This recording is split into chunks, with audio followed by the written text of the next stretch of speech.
Millbrook, Illinois, population 2,461. A town where time seemed to drift by, slow and easy like the lazy current of the Mississippi meandering nearby. Sun-dappled streets lined with elm trees and Victorian houses whispered tales of generations past. Kids rode bikes with reckless abandon, their laughter echoing through the warm summer air. Neighbors knew each other's names, shared cups of sugar, and watched each other's children grow. Life was simple, predictable, safe, or so they thought. The heart of Millbrook beat strongest at the town square, a Norman Rockwell painting come to life. The aroma of freshly baked apple pies wafted from Mrs. Henderson's bakery, tempting even the most disciplined dieter. Old men gathered on benches outside the general store, their weathered faces etched with stories of simpler times. The clock tower, a steadfast guardian of Millbrook's history, chimed every hour, a comforting reminder of life's unhurried pace. But beneath the idyllic facade, a storm was brewing. A darkness was slowly seeping into Millbrook, threatening to consume its innocence. It started subtly, almost imperceptibly, like a single discordant note in a harmonious melody. The townspeople, accustomed to the rhythm of their peaceful existence, remained oblivious, their senses dulled by the comforting illusion of security. They were soon to discover that even in paradise, evil could take root and its tendrils could reach far and wide. Edward lived on the outskirts of town, in a ramshackle farmhouse that stood as a stark contrast to the well-maintained homes of his neighbors. He was a recluse, an enigma, wrapped in faded overalls and a perpetual frown. His piercing blue eyes, cold and calculating, seemed to hold a lifetime of unspoken secrets. Behind the facade of an unassuming handyman, Edward harbored a darkness that had festered since childhood. He grew up in the shadow of an abusive father, a cruel man who found perverse pleasure in inflicting pain. Edward learned to silence his cries, to bury his emotions deep inside, where they festered and mutated. He became a master of disguise, hiding his true nature behind a mask of normalcy. Edward yearned for connection, for a semblance of human warmth, but his attempts at friendship were met with fear and revulsion. His awkward demeanor and unsettling gaze made people uncomfortable. They whispered about him behind cupped hands, labeling him as strange and off. Rejected and ostracized, Edward retreated further into himself, his heart hardening into a cold, impenetrable shell. The seed of resentment planted in his youth took root and grew, fueled by years of loneliness and perceived injustice. The annual Millbrook Summer Picnic was in full swing. The air buzzed with laughter and the tantalizing aroma of grilled corn on the cob. Red checkered blankets dotted the park, laden with picnic baskets and overflowing with the warmth of shared meals. Children chased each other through the park, their carefree squeals a testament to the innocence that permeated Millbrook. That evening, as the sun began its descent, casting long shadows across the now quiet park, 10-year-old Emily Peterson vanished. One minute she was giggling with her friends, the next she was gone. Panic set in as parents frantically searched under every park bench, behind every tree, their hearts pounding with a fear they had never known. The sheriff was called, his face grim as he organized a search party. Emily's disappearance sent shockwaves through Millbrook. The illusion of safety, once an unshakable truth, shattered into a million pieces. The townspeople, accustomed to leaving their doors unlocked and their children unsupervised, were forced to confront a terrifying reality. Evil had found its way into their sanctuary. The question that echoed in their minds, whispered from neighbor to neighbor, was chilling in its simplicity. Who could have taken Emily? Days turned into nights, each passing hour deepening the despair that had settled over Millbrook. Missing posters with Emily's sweet, innocent face papered every telephone pole, every shop window, a constant reminder of their collective grief and growing fear. The townspeople, once so quick to offer smiles and friendly greetings, now eyed each other with suspicion. Trust, once the bedrock of their community, crumbled under the weight of uncertainty and fear.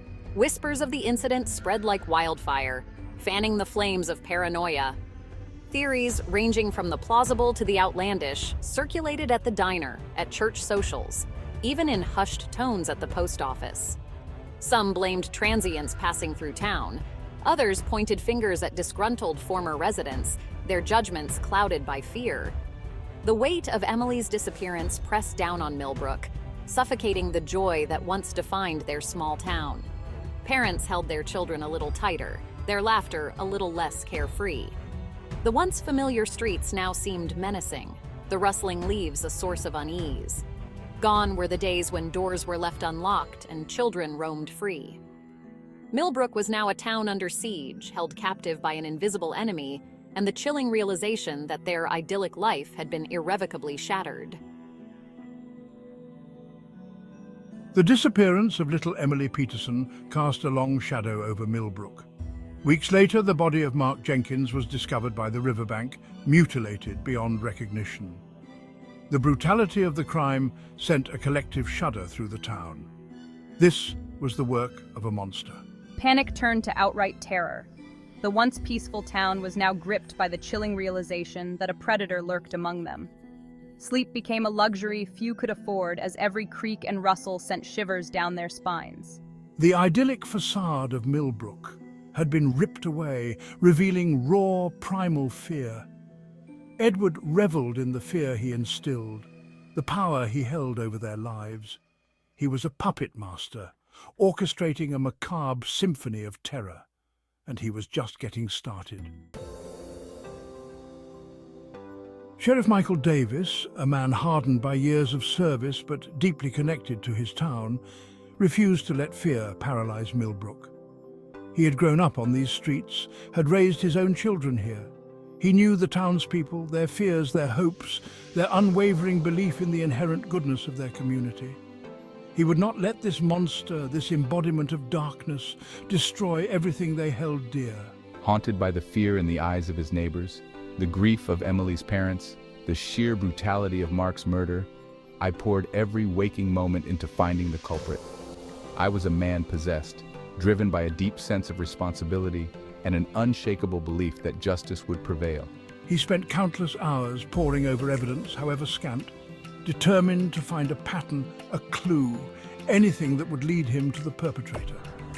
He interrogated every vagrant, questioned every outsider, scrutinized every resident, searching for a flicker of guilt, a slip of the tongue, anything that would betray the monster hiding in their midst. He knew the longer this went on, the more the fear would consume them, twisting their sense of community, turning neighbor against neighbor. He had to stop it, and he had to stop it soon. The old mill, a looming skeletal structure on the edge of town, had been abandoned for decades. It stood as a grim monument to Millbrook's industrial past, a place where whispers of forgotten tragedies lingered. Amidst the decaying machinery, Sheriff Davis finally cornered Edward. The final confrontation was a tense dance of wills. Edward, his eyes blazing with desperation, taunted me with perverse pride. He reveled in the fear he had instilled, the chaos he had unleashed.